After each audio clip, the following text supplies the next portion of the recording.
శ్రీ గణేశాయ నమః, శ్రీ గురు దత్తాత్రేయ నమః. ఈ వీడియోలో మనం ఈ రోజున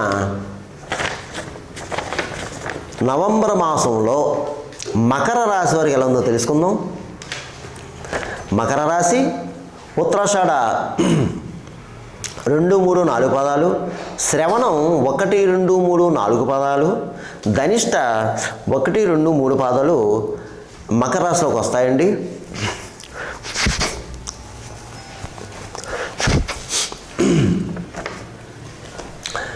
మకర రాశి ఉత్తరాషాఢ 2, 3, 4 పాదాలు, శ్రవణం 1, 2, 3, 4 పాదాలు, ధనిష్ట 1, 2 పాదాలు మకర రాశిలోకి వస్తాయండి.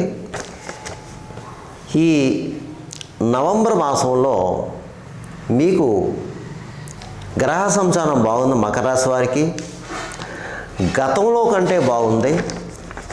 గతంలో అంటే ఒక 3 నెలలుగా కాస్త ఇబ్బంది పడుతున్నారు. అంటే శారీరకంగా, మానసికంగా, ఆరోగ్యరీత్యా కూడా బాగోలేదు. అన్ని రకాలుగా పడుతున్నారు. కానీ ఈ మాసం మీకు బాగుంది. ఈ మాసం మీకు బాగుంది. మకర రాశి వారికి ఈ మాసం బాగుంది. అన్ని విధాలా బాగుంది. అన్ని రంగాల వారికి బాగుంది. అన్ని రకాలుగా బాగుంది. ఒక రకంగా చెప్పాలంటే మీకు ఈ మాసం పట్టిందల్లా బంగారం అన్నట్లు ఉంటుంది. మంచి భవిష్యత్తు ఉంది. బంగారు భవిష్యత్తు అని చెప్పుకోవచ్చు. సంచారం బాగుంది. అయితే ఆరోగ్యపరంగా బాగుంది. ఆర్థికంగా బాగుంది. సమయానికి ఏదో విధంగా ధనం చేతికొంటుంది. అయితే అధిక ఖర్చులు ఉంటాయి. అనవసర ఖర్చులు ఉంటాయి. శుభమూలక ధన వ్యయము, ఏదో శుభకార్యాల నిమిత్తం ఖర్చు పెడతారు అంతే. ఇకపోతే మీకు ఈ మాసం వాహన యోగం కనిపిస్తుంది. పాత వాహనం అమ్మి కొత్త వాహనం తీసుకోవడం కానీ లేదా డైరెక్ట్గా కొత్త వాహనం తీసుకోవడం జరుగుతుంది. ఇకపోతే గృహ నిర్మాణం చేపడతారు. ఇదివరకు గృహ నిర్మాణం చేపట్టి కొన్ని పరిస్థితుల కారణంగా అది వాయిదా పడి అంటే ఆగిపోతే మళ్ళీ దాన్ని పునఃప్రారంభించవచ్చు. అలాగే నూతన కార్యక్రమం శ్రీకారం చుడతారు. నూతన ప్రయత్నాలు ఫలిస్తాయి. కొత్త ప్రణాళికలు వేసుకుంటారు. అలాగే పెద్ద వాళ్ళని కలుసుకుంటారు. పెద్ద రాజకీయ నాయకులు కలుసుకుంటారు. ప్రభుత్వ కార్యాలన్నీ కూడా మీకు పనులు జరుగుతాయి. బంధుమిత్రుల యొక్క సహాయ సహకారాలు మీకు లభిస్తాయి. అయితే రక్త సంబంధికులతో మీకు కాస్త ఈ మాసం ఇబ్బందికరమైన వాతావరణం కనిపిస్తుంది. రక్త సంబంధికులు మాత్రమే. వారితో అనవసర వాదాలకు దిగవద్దు. ఈ మాసము అనవసరంగా ఆర్గ్యుమెంట్స్ చేయవద్దు. కాస్త ఓర్పుగా ఉండండి. ఓర్పుగా సహనంతో ఉండండి. తర్వాత సంఘంలో గౌరవమర్యాదలు పొందుతారు చక్కగాని. తర్వాత అప్పుడప్పుడు కొన్ని ఒత్తిళ్ళు ఉంటాయి, అధిగమించండి. పరిస్థితిని అన్వయం చేసుకోండి. అడుగు ముందుకు వేయండి. మీ సంకల్పం, మీ మనోభీష్టం నెరవేరుతుంది. విజయం వరిస్తుంది. తీర్థయాత్ర ఫలప్రాప్తి, తీర్థయాత్రలు చేస్తారు. అలాగే దైవ కార్యాలు పాల్గొంటారు. దైవ సంబంధించిన పనులన్నీ చేస్తారు. అభీష్ట సిద్ధి, కార్యసిద్ధి, వ్యవహార జయం. అలాగే పాత మిత్రులను కలుసుకుంటారు. వారితో సంభాషణ బాగుంటుంది. కొత్త వాళ్ళతో మాత్రం జాగ్రత్త. అయితే మీరు మాత్రం ఎట్టి పరిస్థితులను అబద్ధ సాక్ష్యం చెప్పొద్దు, సాక్షి సంతకం చేయొద్దు, మధ్యవర్తితో పని చెయ్యదు. ముఖ్యంగా ఈ మకర రాశి వారమ్మ, నేను ప్రతి వీడియోలో చెప్తున్నాను, మళ్ళీ ఈ వీడియోలో చెప్తున్నాను, దయచేసి పెద్దవాళ్ళని గౌరవించండి, గురువుని గౌరవించండి, బ్రాహ్మణులు ఎట్టి పరిస్థితి దూషించవద్దు, వారితో తగాదవద్దు, గొడవ పడవద్దు. ఎందుకంటే నేను చాలా చోట్ల చూశాను. అలాగే నాకు చాలా కంప్లైంట్లు వచ్చినాయి. అందువల్ల చెప్తాను, దయచేసి జాగ్రత్త ఉండండి. ఎందుకంటే మీరు ఏ నర్సల్లో ఉన్నారు. కాబట్టి మీరు న్యాయబద్ధంగా ఉండాలి, ధర్మబద్ధంగా ఉండాలి, చాలా డిసిప్లిన్గా ఉండాలి. కాండక్ట్ కూడా మంచిగా ఉండాలి. చాలా జాగ్రత్తగా ఉండాలి. మీరు మీ పని మీరు చేసుకుని వెళ్ళిపోండి. అంతే, మీ పని మీరు చేసుకుని వెళ్ళిపోండి. ఎదుటి వ్యక్తులతో తగాదాలు వద్దు, ఎదుటి వ్యక్తులు జోక్యం కలిగించవద్దు, ఏలు పెట్టద్దు, గెలుక్కోవద్దు ఎవరినైనా కూడా. మీ పని మీరు చేసుకుని వెళ్ళిపోండి అంతే. ఇకపోతే మీకు అన్ని విషయాలు బాగున్నాయండి. మకర రాశి వారికి ఇబ్బంది పడాల్సిన పని అయితే లేదు. అన్నీ బాగున్నాయి. అనుకున్న పనులు పూర్తవుతాయి. ధైర్యంగా ఉండండి, మనోనిబ్బరంగా ఉండండి, నిశ్చలంగా ఉండండి. కొంతమంది ఇందులో ప్రబుద్ధులు ఉన్నారు. ఈ ప్రబుద్ధులు కూడా బద్ధకాన్ని వదిలాడి మీరు ప్రయత్నం చేస్తే మీరు సక్సెస్ అవుతారు. బద్ధకాన్ని వదలండి, సక్సెస్ అవుతారు. అది కొంతమంది అనుకోవచ్చు, ఏడు గురుగారు ఎన్నో ప్రయత్నం చేస్తున్నాం, చాలా బాధపడుతున్నామండి అంటే అది కర్మదోషం. అది కర్మదోషం వెంటాడినప్పుడు ఎన్ని బాధపడ్డా, ఎన్ని ప్రయత్నం చేసినా చేసుకోవడమే, ప్రయత్నం చేసుకోవడం, పరిహారాలు చేసుకోవడం అంతే. అది తప్పదు. అది తప్పదు. పరిహారాలు చేసుకోవడం, ప్రయత్నం చేసుకోవడం, ట్రై అగైన్. ఇప్పుడు అవ్వకపోతే మళ్ళీ ప్రయత్నం చేయి, అవుతుంది. ఎందుకు అవుతుంది. ఇకపోతే రియల్ ఎస్టేట్ రంగంలో బాగుంది. స్పెక్యులేషన్ లాభం వస్తుంది. ప్రైవేట్ కాంట్రాక్ట్స్ కూడా బాగుంది. మోటార్ ఫీల్డ్ వారు బాగుంది. అలాగే కళారంగంలో ఉన్నవారు ఎవరైతే ఉన్నారో సినిమా రంగం, టీవీ రంగం వారికి బాగుంది. ఇతర సాంకేతిక నిపుణులకి అన్ని రకాల డిపార్ట్మెంట్ వరకు బాగుందండి. మంచి అవకాశాలు వస్తాయి. సువర్ణ అవకాశాలతో వేయించుకోండి. ఇకపోతే ముఖ్యంగా ఈ మకర రాశి ఉన్న రాజకీయ నాయకులకి బాగుందండి. ఈ మాసం బాగుంది. అన్ని విధాల అన్ని రకాలుగా బాగుంది. అందులో ఏమాత్రం సందేహం లేదు. గతంలో పడ్డారు బాధ రాజకీయ నాయకులు, కానీ ఇప్పుడు బాగుంది. ప్రజల్లో మంచి గుర్తింపు తెచ్చుకుంటారు. అలాగే ప్రజలకు కావాల్సిన వ్యవహారాలు చేస్తారు. మీకు సంఘంలో మంచి గౌరవ మర్యాదలు పొందుతారు. మీరు ఇంకా ఒక స్థాయికి వెళ్తారు. అంటే ఒక్కొక్క మెట్టు ఎక్కుతారు, ముందు స్థాయికి వెళ్తారు. అందరూ మిమ్మల్ని గౌరవిస్తారు. అయితే ఈ మకర రాశిలో ఉన్న రాజకీయ నాయకులు మాత్రం ముఖ్యంగా మీకు ఏమాత్రం అవకాశం ఉన్నా తమిళనాడులో శని భగవాన్ యొక్క క్షేత్రం ఉందండి. ఆ తమిళనాడు శని భగవాన్ యొక్క క్షేత్రాన్ని ఒక శనివారం వెళ్ళి అక్కడ శని భగవానికి పూజ చేయించుకోండి. మీకు ఇంకా మేలు జరుగుతుంది. ఇకపోతే అన్ని రకాల వ్యాపారస్తులకు బాగుంది. ఉద్యోగస్తులకు బాగుంది. స్థల మార్పు కనిపిస్తుంది. ప్రభుత్వ పరంగా ఉన్న, ప్రైవేట్ పరంగా ఉన్న ఉద్యోగస్తులకు బాగుంది. పై అధికారులు ప్రశంసలు పొందుతారు. అలాగే ఇతర తోటి సహోద్యోగులు కూడా మిమ్మల్ని గౌరవిస్తారు.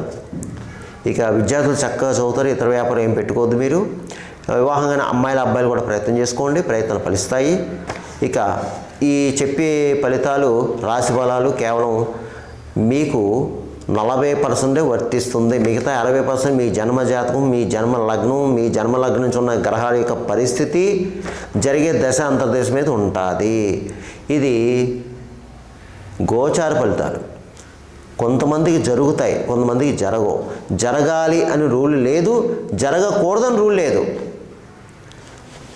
చాలామంది కాల్ చేస్తున్నారు, గురువుగారు మీరు చెప్పినవి జరిగినాయి అని కొంతమంది, జరగలేదని కొంతమంది కాల్ చేస్తారు. దయచేసి నా వీడియోలో ప్రతి వీడియోలో చెప్తున్నాను, ఈ వీడియోలో కూడా చెప్తున్నాను, నా వీడియో చూసి వీక్షలు గమనించండి. మీ యొక్క జన్మజాతకం పరిశీలించుకోండి ఒకసారి. ఎందుకంటే అందరికీ ఒకేలా ఉండదు. ఎన్నో సమస్యతో బాధపడుతున్నాం కాబట్టి పరిశీలించుకోవడం. కింద నెంబర్ ఉందా, నెంబర్ కాల్ చేయండి, అపాయింట్మెంట్ తీసుకోండి. మీకు తగిన సలహా సూచనలు జరుగుతుంది. ఇక ఈ నవంబర్ మాసంలో మకర రాశి వారు నేను చెప్పిన పరిహారాలు చేసుకోండమ్మా, మీకు బాగుంటుంది, మీకు మంచి జరుగుతుంది, మేలు జరుగుతుంది. అది ఏమిటి అంటే ముఖ్యంగా ఈ మాసం కార్తీక మాసం, నవంబర్ మాసం కార్తీక మాసము. కాబట్టి ఈ కార్తీక మాసంలో మీరు శివకేశవుని ఆరాధించాలి. శివుడు అభిషేక ప్రియుడు, విష్ణువు అలంకార ప్రియుడు. కాబట్టి విష్ణువు తులసిమాల సమర్పించండి, ఆయన సంతోషపడతాడు. మరి శివుడికి పంచామృత స్నానాభిషేకం అంటే ఇష్టం ఆయనకి. పంచామృత స్నానాభిషేకంతో అభిషేకం చేయించుకోండి. 30 రోజులు ఎప్పుడైనా సరే. కార్తీక మాసం అంతా ఆయన మాసమే.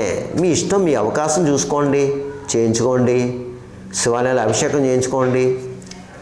అయితే ముఖ్యంగా సకల శత్రు రోగ రుణ బాధలు ఉన్నవారు మాత్రం ఈ కార్తీక మాసంలో శివుడికి ముఖ్యంగా 4 పదార్థాలు ఉన్నాయండి.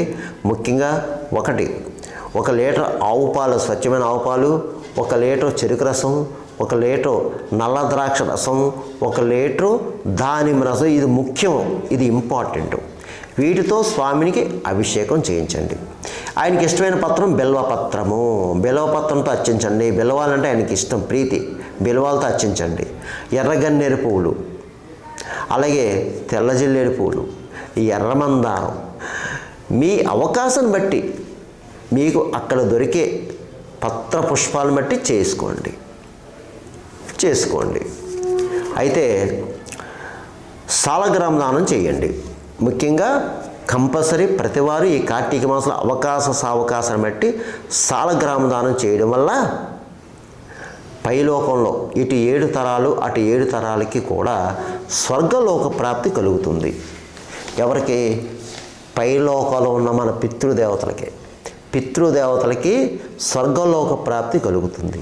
పితృదేవతలు ఆశీస్సిస్తారు, అనుగ్రహిస్తారు. మన ఎన్ని పూజలు, పునస్కారాలు, నోవులు, వ్రతాలు, యజ్ఞాలు, హోమాలు చేసినా పితృదేవతల ఆశీస్సు లేని మనకి ఏ పని జరగదు. కాబట్టి ఈ మాసం ఎక్కువ పితృదేవతల్ని ప్రసన్నం చేసుకోండి. పితృకార్యాలు చేయండి. పిండ ప్రదానాలు చేయండి. నదీ క్షేత్రం వెళ్ళి అవకాశం ఉంటే, అవకాశం లేదు మీ ఊర్లోనే శివాలయంలో ఈ పితృదేవతల నిమిత్తం స్వయం పాకాలు దానం చేయండి.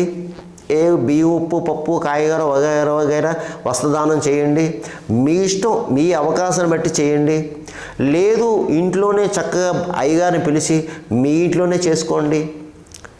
మీకు ఎలా వీలైతే అలా చేసుకోండి. అయ్యా అమ్మ మీరు చేసుకోండి. తప్పగా మీకు పితృదేవత ఆశిస్తుంటుంది. ఇక ముఖ్యంగా ఈ కార్తీక మాసం మీకు ఈ నోవులు అంటే కార్తీక పౌర్ణమి రోజు కానీ లేదంటే కార్తీక సోమవారం కానీ నోవులు ఉంటాయి. కార్తీక దామోదర వ్రతాలు ఉంటాయి. మీరు అవకాశం ఉన్నవారు చేసుకోండి. ఒకవేళ ఆనవై ఉండాలి అంటే కార్తీక సోమవారం కొంతమంది చేసుకుంటారు, కార్తీక పౌర్ణమి కొంతమంది చేసుకుంటారు. ఆ 2 లేనివారు లేదా ఉన్నవారు కూడా తప్పనిసరిగా సత్యనారాయణ స్వామి వ్రతం చేయించుకోండి. మీ ఇంట్లోనే సత్యనారాయణ స్వామి వ్రతం బ్రాహ్మణుని పిలిచి చేసుకోండి. చక్కగానే నలుగురిని పిల్లండి, భోజనం పెట్టండి. ఆ చేసి బ్రాహ్మణికి యథాశక్తి దక్షిణ తాంబూల వస్త్రాలు దానం చేయండి. మీ కుటుంబాన్ని బాగుంటుంది, మీ కుటుంబం బాగుంటుంది. అలాగే యథాశక్తి బ్రాహ్మణులకి అన్నదానం చేయండి. కనీసం 1 నెలకి సరిపడే గ్రాసు ఇవ్వండి బ్రాహ్మణులకి. ఒక బ్రాహ్మణికి ఒక నెలకి అంటే 1 మాసానికి సరిపడే గ్రాసం వాళ్ళ కుటుంబంతో గ్రాసం ఇవ్వండి. అవకాశం ఉన్నవారమ్మా, అవకాశం ఉన్నారు, తప్పకుండా ఈ దాన ధర్మాలు చేయండి. బ్రాహ్మణుల యొక్క ఆశీస్సు తీసుకోండి.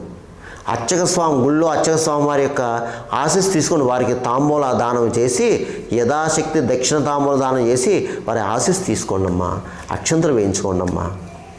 అలాగే ప్రతిరోజు కూడా కార్తీక మాసంలో సాయంత్రం వేళ ఈ ధ్వజస్తంభం దగ్గర ఆకాశ దీపం పెడతారు. ఆకాశ దీపం పెట్టాడు అయ్యగారు పూజ చేస్తారు. పూజలో పాల్గొని పూజ చేయించుకొని మీ గోత్రనామాలతోటి ఆకాశ దీపం నిమిత్తం నువ్వుల నూనె సమర్పించండి. అలాగే ప్రతి దేవాలయంలో మీకు అవకాశం ఉన్నప్పుడు ఈ కార్తీక మాసంలో నువ్వుల నూనె సమర్పించండి. ఆ నువ్వుల నూనెతో అయ్యగారు దీపం పెడతారు. దీనివల్ల మీ కర్మ కలుగుతుంది, కర్మదోషాలు పోతాయి, శని దోషాలు పోతాయి. అలాగే శని భగవాని అనుగ్రహం ఉంటుంది. అలాగే కర్పూరం కూడా సమర్పించండి. కర్పూరం హారతిస్తారు, మీ కర్మ కలుగుతుంది. అలాగే ప్రతివారు కూడా ఈ కార్తీక మాసంలో తప్పనిసరిగా ఒక శనివారం రోజున శని భగవానికి తైలాభిషేకం చేయించుకోండి.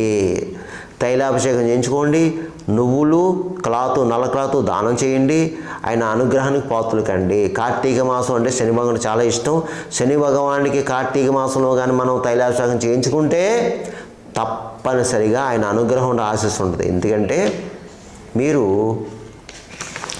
ఏలినాడ్సల్లో ఉన్నారమ్మా. మీరు ఏలినాడ్సల్లో ఉన్నారు కాబట్టి తప్పనిసరిగా మీరు శని భగవాన్ని ఆరాధించండి.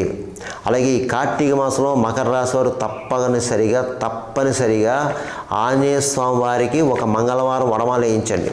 ఒక శనివారం పూజ చేయించండి. సింధూర పూజ చేయించండి ఆంజనేయ స్వామి వారికి. తైలం సమర్పించండి ఆంజనేయ స్వామి వారికి. ప్రదక్షిణ చేయండి ఆంజనేయ స్వామి వారికి తప్పనిసరిగా. అలాగే మీకు దగ్గరలో ఏదైనా కాలభైరవ స్వామి దేవాలయం ఉంటే ఈ కార్తీక మాసంలో కాలభైరవ స్వామి వారికి కూడా అభిషేకం చేయించుకోండి. అందువలన ఇలా చేసుకోండి. అలాగే మూగజీవులకు ఆహారం పెట్టండి అమ్మా.